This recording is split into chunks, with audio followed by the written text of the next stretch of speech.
Are you clear? ठीक है, तो ये आपको कुछ बेसिक चीज़ें थी, बेसिक आइडिया था जो मुझे आपको देना था। इन सब के अलावा अब एक पेपर पैटर्न डिस्कस करते हैं, फोकस करना अच्छे से। तो उसके लिए हम गोइंग टू डिस्कस दिसंबर 19 का पेपर, दिसंबर 19 का जो पेपर है वो, और जून 19 का पेपर। ठीक है, ये दो पेपर हम डिस्कस करेंगे जिससे कि you will get a fair idea कि पेपर किस तरह का आता है। फोकस करना बहुत अच्छे से। ये है आपका जून 2019 का पेपर। जून 2019 का पेपर आपको समझ में आना चाहिए कि पेपर कैसा आता है। Focus 100% on the screen. Paper कुछ ऐसा आता है, फर्स्ट क्वेश्चन आता है, फर्स्ट क्वेश्चन जिसके अंदर 3 सब पार्ट है, ए बी एंड सी। सी सब पार्ट नेक्स्ट पेज पे, ए बी एंड सी, और ये हो गया 15 मार्क्स का। तो फर्स्ट सब क्वेश्चन, जो फर्स्ट क्वेश्चन है उसके 3 सब क्वेश्चन है, वो हो गया 15 मार्क्स का। जो दूसरा है उसमें चॉइस है 2, उसके भी 3 सब क्वेश्चन है, A B and C, A B and C. तो आप या तो 2 ए बी सी करो, या फिर आपके पास एक पूरा चॉइस है, ऑल्टरनेट क्वेश्चन है 2A 1 2 एंड 3, और यहां पे आता है डिफरेंस बिटवीन, और यहां पे आता है आपका डिफरेंस बिटवीन 5 मार्क्स ईच का। फिर ये तो आपका समझना क्वेश्चन नंबर 1, उसके 3 सब क्वेश्चन हो गए। क्वेश्चन नंबर 2 में 2 चॉइस है, या तो 2A कर लो या फिर 2B कर लो। फॉर एग्जांपल 2 कर लो या 2A कर लो। तो यहां पे भी 3 क्वेश्चन, यहां पे भी 3 क्वेश्चन 5 मार्क्स के। और यहाँ पे 2A जो ऑप्शन है उसमें हमेशा डिफरेंस बिटवीन आता है, और मैं आपको बताऊंगा इसको हमेशा प्रेफर करना है। आपको कोशिश करेंगे कि डिफरेंस बिटवीन वाले क्वेश्चन को अटेम्प्ट करें। ये तो डिपेंड करता है ना, एग्जाम में अगर ऊपर वाले चारों इजी आ गए, तीनों इजी आ गए, इनमें से एक आधा आपको नहीं आ रहा है तो आप वो वाला कर लोगे। बट सजेस्ट अगर दोनों में आता है तो difference between is more scoring, तो डिफरेंस बिटवीन को प्रेफरेंस देना है। फिर 3 में कोई चॉइस नहीं है, 3 में वापस 3 क्वेश्चन आ गए 5 मार्क्स के। फोर्थ क्वेश्चन आता है जो कि बहुत स्कोरिंग है। फोर्थ क्वेश्चन लास्ट क्वेश्चन है फंडिंग का, पार्ट ए का। इसमें 5 क्वेश्चन आते हैं, 4A B C D and E, और 3 मार्क्स ईच का, और ये 15 मार्क्स का हो गया। तो समझना ध्यान से, एकदम फोकस करो अच्छे से। यहां पे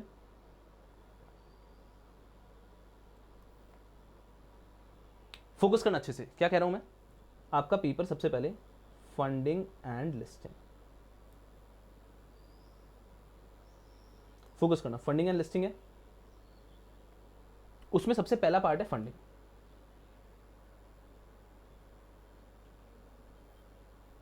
फंडिंग एंड लिस्टिंग का पेपर है, उसमें सबसे पहला पार्ट है फंडिंग। फंडिंग का पार्ट एग्जाम में आने वाला है 60 मार्क्स के लिए। लिस्टिंग का पार्ट एग्जाम में आने वाला है 40 मार्क्स के लिए, ये हम सबको पता है। अब इसका फर्दर बाइफर्केशन बता रहा हूं कैसा होगा, सुनना। क्वेश्चन नंबर 1 आएगा, उसमें होगा A B और C, ये होगा 5 मार्क्स ईच का। ठीक है, सुनना।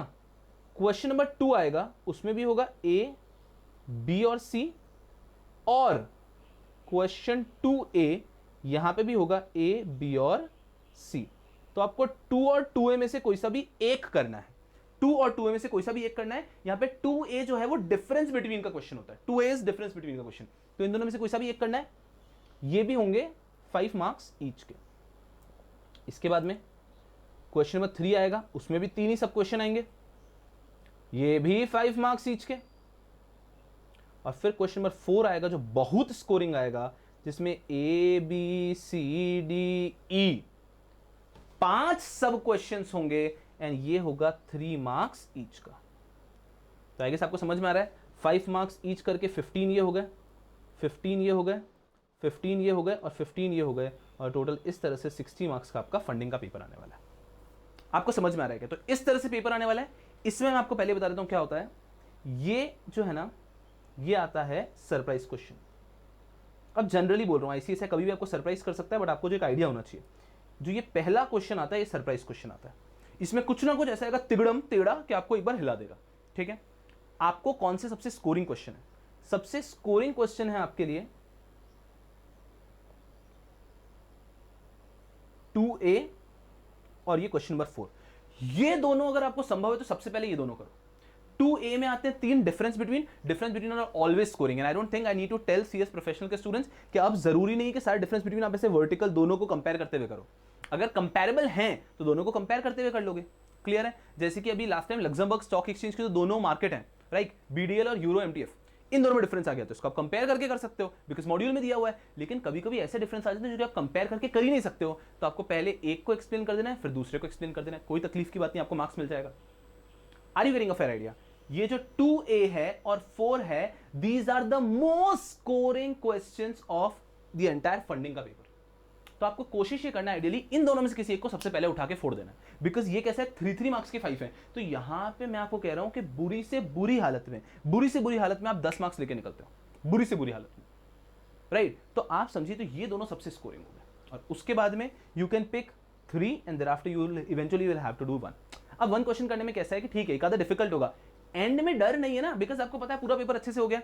अब मैं से फॉर एग्जांपल 80 मार्क्स का पेपर एकदम अच्छे से लिख चुका हूं, तूफान हो चुका है, और 20 मार्क्स में ठीक है ना, तो मैं मेरा ट्राई कर लेता हूं, ओके क्वेश्चन डिफिकल्ट है, ठीक है, इस तरह से करके छोड़ दिया।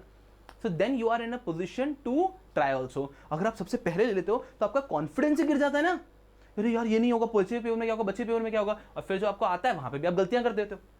एंड हेंस जो डिफिकल्ट है उसको एंड में करो, कोई जल्दबाजी नहीं। अब ये जनरल में बता रहा हूं, जो मैं पेपर एनालिसिस कर चुका हूं उसके ट्रेंड के हिसाब से। हो सकता है आपके अटेम्प्ट में अगर ये सरप्राइज क्वेश्चन किसी और में हो गया तो अकॉर्डिंगली आप स्विच कर लो, तो आप पेपर क्वेश्चन रीड करो तो आपको समझ जाएगा ना कि आपको क्वेश्चन आता है कि नहीं आता है। बाकी जनरल ट्रेंड ऐसा है, तो 2A और 4 को प्रेफर करना। क्लियर है हम लोग? चलो, लिस्टिंग में कैसा होता है? लिस्टिंग के अंदर आता है सबसे पहले question number 5, A, B, C, D, 4 सब क्वेश्चन, 5 मार्क्स ईच। ABCD करके 4 सब क्वेश्चन आएंगे, 5 मार्क्स ईच के, ठीक है। फिर आएगा क्वेश्चन नंबर 6, वापस ABCD, और यहीं पे आएगा question number 6A, ABC and D। 6 और 6A में से आपको कोई एक ही करना है। ये भी हो गया 5 मार्क्स ईच। यहां तो कोई प्रॉब्लम ही नहीं, 4 सब क्वेश्चन है, तो ये हो गया 20 मार्क्स के, ये हो गया 20 मार्क्स का, और इस तरह से हो गया आपका 40 marks. I be very clear? तो इस तरह से आता है। तो 5 के अंदर 4 क्वेश्चन आते हैं 5-5 मार्क्स के, डन एंड डस्टेड। और ये 6 और 6A में भी आएंगे 5-5 ईच। तो दोनों में से जो भी आपको ठीक लगता है वो दोनों आप अटेंड कर लेते, दोनों में से जो भी आपको ठीक लगता है वो अटेंड कर सकते हो। मैं ऐसा सजेस्ट करता हूँ, स्टूडेंट ने अगर पेपर ओपन किया फंडिंग लिस्टिंग का, पेपर ओपन करती है पहले पार्ट बी देखो लिस्टिंग का। अगर आपको लगता है क्वेश्चन नंबर 5, सुनना ध्यान से भाई साहब, ये क्वेश्चन नंबर 5 ओपन किया, ये भी आता है, ये भी आता है, ये भी आता है, ये भी आता है, परफेक्ट मुझे आता है, मॉड्यूल की लैंग्वेज मुझे याद आ गया। 6 और 6A में ढूंढा, चलो ठीक है ये आता है, ये और ये मुझे आता है। आपने देखा भाई साहब लिस्टिंग 40 मार्क्स का पूरा टच मॉड्यूल की लैंग्वेज में आता है, तो फिर छोड़ो फंडिंग को, पहले पार्ट भी अटेंड कर लो और 40 मार्क्स सिक्योर कर लो। और अगर आपने मॉड्यूल की लैंग्वेज में लिख दिया, अरे अपन ने क्लास में पूरा मॉड्यूल पढ़ा है, एक भी वर्ड नहीं छोड़ा हमने, इस तरीके से पढ़ा है, अरे ने फिर क्विक रिवीजन सब कुछ किया है, मैं आपको कह रहा हूं 40 में से पूरा फोड़ के आओगे, यहीं पे आपके 30-35 सिक्योर हो जाएंगे, यहीं पे आपके 30-35 सिक्योर हो जाएंगे। तो फिर आप कॉन्फिडेंट कितना रहोगे लिस्टिंग स्टार्ट करते हैं, क्योंकि अब 60 है और 60 में से लाने 30-35 ही है, तो भी हम 70 पे आ जाएंगे। Are you understanding? तो इस तरह से कोशिश करनी, पहले भले आप लिस्टिंग का पेपर देखें। क्लियर है? तो ये मैंने आपको एक फेयर आइडिया दिया है, इस तरह से आपके एग्जाम के अंदर पेपर आने वाला है। क्लियर हो गया ना? कि जब हम बात करते हैं फंडिंग, ये आपको क्लियर है ना जो दिख रहा है? अगर मैं बात करता हूं फंडिंग की, तो फंडिंग में आप क्या जाते हैं 1, 2, 3 एंड 4। फर्स्ट के अंदर 5-5 के 3, सेकंड में भी 5-5 के 3, थर्ड में भी 5-5 के 3, और फोर्थ में 3-3 मार्क्स के 5 क्वेश्चन, ताकि 15, 15, 15, 15, 60 हो जाए, 15, 15, 15, 15, 60 हो जाए।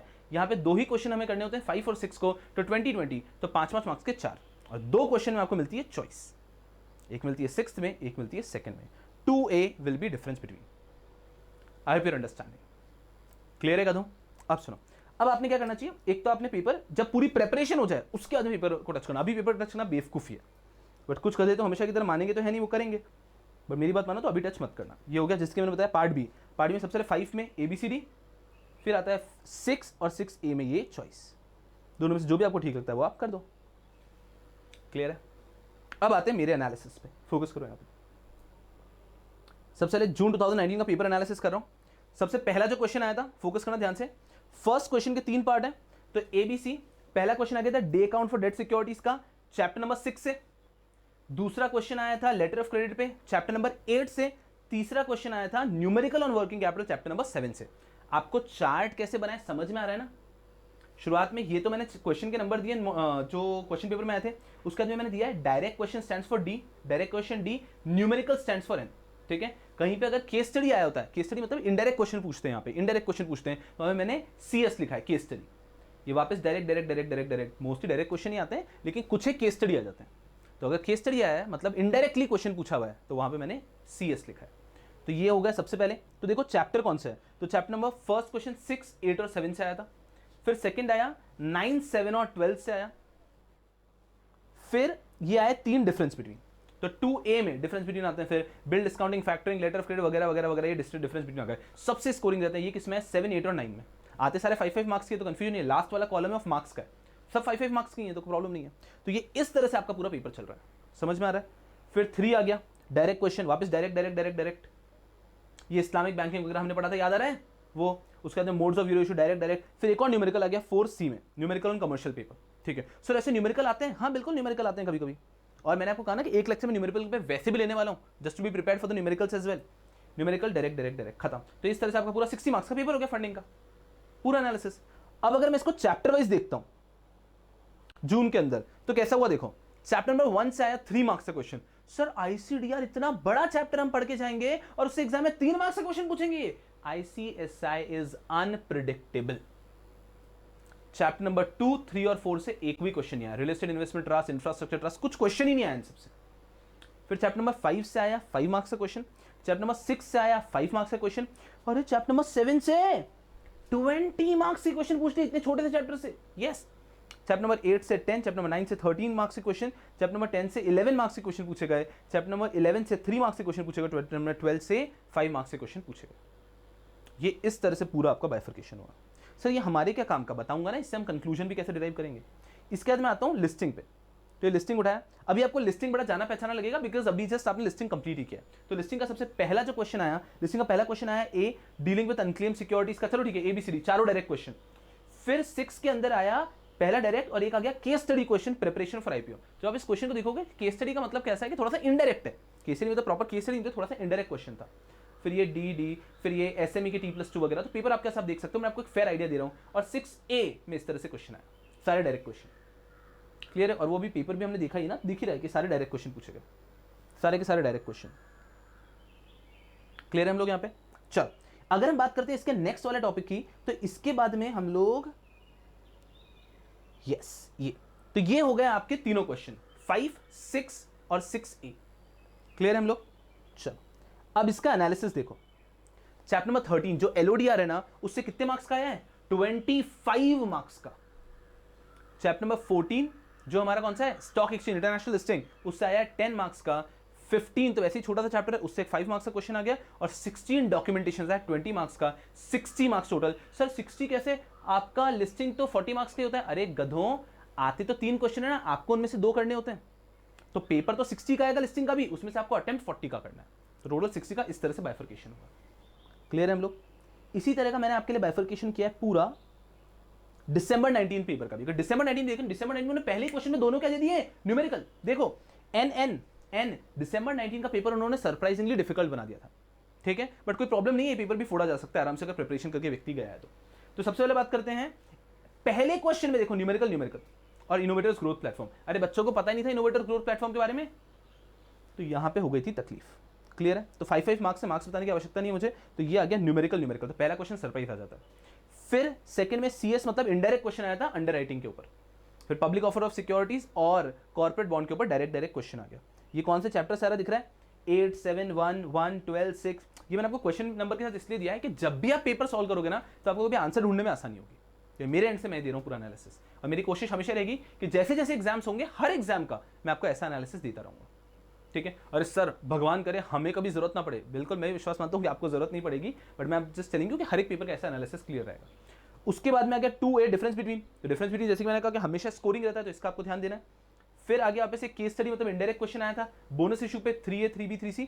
फिर ये फोर्थ वापस स्कोरिंग क्वेश्चन आ गया, ये आपका ABCD। ये स्कोरिंग इसलिए क्योंकि 3 मार्क्स की होते हैं, तो अगर आपको एक आइडिया भी है तो 3 मार्क्स के लिए तो आप लिख पाओगे ना, दे आर वेरी स्कोरिंग।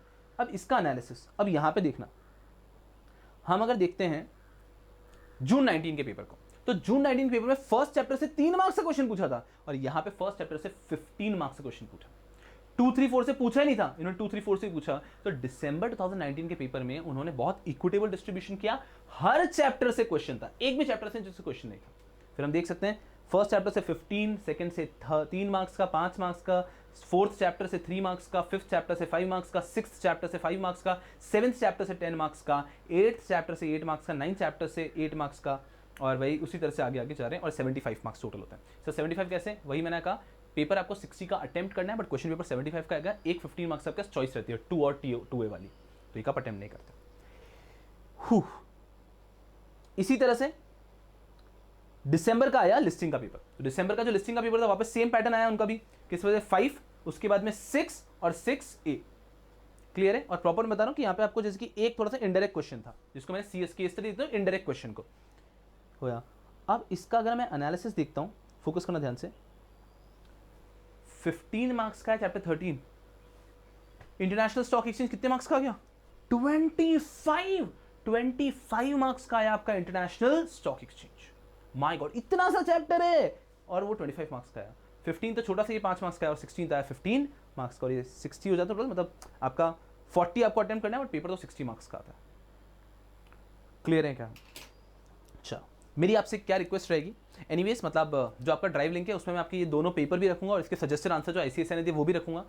अभी नहीं देखना है, जब आपकी वापस पूरी प्रेपरेशन हो जाती है, क्या कह रहा हूं, जब आपकी पूरी प्रेपरेशन हो जाती है, कि जब आपने अच्छे से रिवीजन वगैरह सब कर लिया, तब इन पेपर को, इनके आंसर्स को देखिएगा, तो आपका कॉन्फिडेंस बूस्टर की तरह काम करेगा और कुछ हेल्प करेगा। क्लियर है? अब इससे हमें क्या सीखना है, हमें पेपर का एक आइडिया लग जाना चाहिए कि पेपर कैसा आता है एग्जाम में, and this is what is going to be useful. Summary analysis for funding and listing, क्या आपके लिए ये काम का है? सुनना ध्यान से।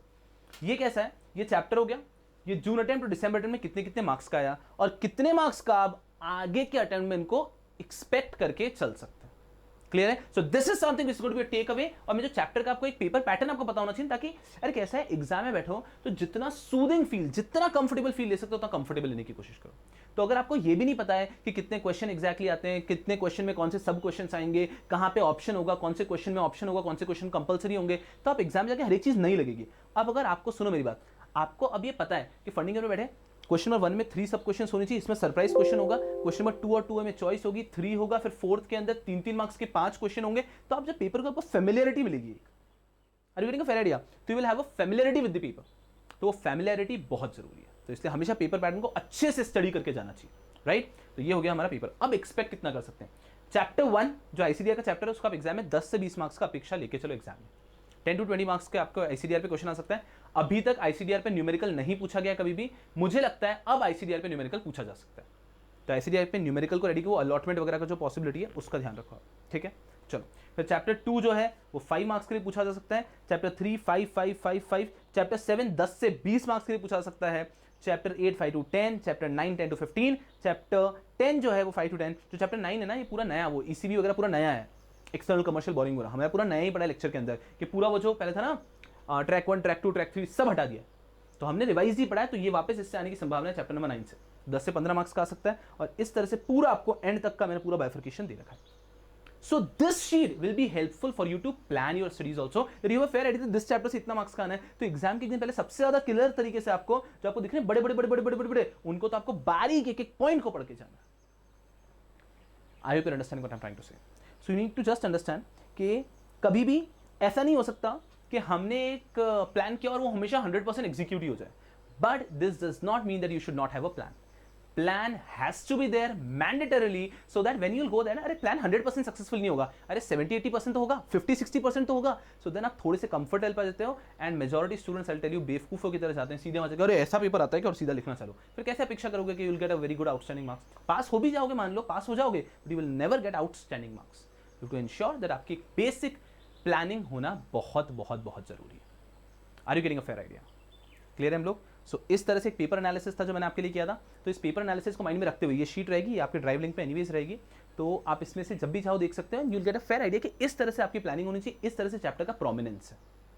अभी क्लियर? तो आपके चैप्टर्स के हर चैप्टर के ऊपर मैंने मेन बुक के अंदर लिखी है जगह मिनिमम मार्क्स मैक्सिमम मार्क्स, तो वहां पे आप उसको लिख सकते हो कि एक्सपेक्टेड इतने मार्क्स का पेपर एग्जाम में आ सकता है। And anyways as we always से expected, because ICSI never fails to surprise you. कुछ भी लेकर आएंगे, कुछ भी लेकर आते हैं, कुछ नया लेकर आते हैं और सरप्राइज कर देते हैं। You to always be ready, but हमें इतना स्ट्रांगली तैयार होकर जाना है कि अगर हमारे तरीके से बैठ गया तो हम 80 फोड़ेंगे, तो हम 80 लेकर आएंगे, और हमारी तरह से नहीं भी बैठा तो भी एग्जामिशन तो कहीं नहीं गया हमारा, मतलब 60 तो हमारे आने ही आने। मतलब पेपर अगर बिल्कुल हमारे एक्सपेक्टेशन के ऑपोजिट भी आ गया तो भी हम 60 लेकर आ रहे हैं। और अगर हमारी तरफ से बैठ गया तो आप देखना मार्क्स पे. And that has to be the attitude, at least for this subject of professional funding listing. It's a super scoring subject, people. So just make sure कि आप इसको superb तरीके से enjoy करें and explore करें and you get outstanding marks here. And career prospects से तो इस subject की अपनी importance है, वो आप सबको पता है. Are you clear? तो ये हमारा ऑफिशियली लास्ट लेक्चर था. आज हमारा फंडिंग का बैच खत्म होता है. एक न्यूमेरिकल का लेक्चर जैसे कि मैंने प्रॉमिस किया वो बिल्कुल आपके लिए आएगा. इसके अलावा हमारा फंडिंग का बैच पूरा खत्म होता है. It was lovely people being with you. It was a completely different experience for me as well because a lot of things happened during this batch. मतलब लाइव लेक्चर्स रुक गए, फिर यहाँ पे फिर सेटअप में बहुत इश्यूज हुए. Thereafter there were 100 troubles. But I'm telling you, this day when I get those feedbacks from you and when I complete the batch and when I see your happy faces and especially when you'll be clearing the examination and you'll be showing me your faces as a professional, all of these things are completely worth it. All of these things are completely worth it. Thank you so much for showing your love and that'll be it. This was our last lecture.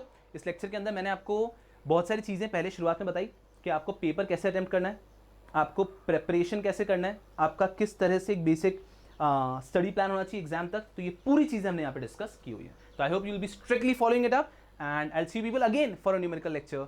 And till then all the very best. अच्छे से पढ़िए and जो भी तकलीफ होती है उसको communicate करिए. We will try and do our best to solve it up. I'll see you people soon.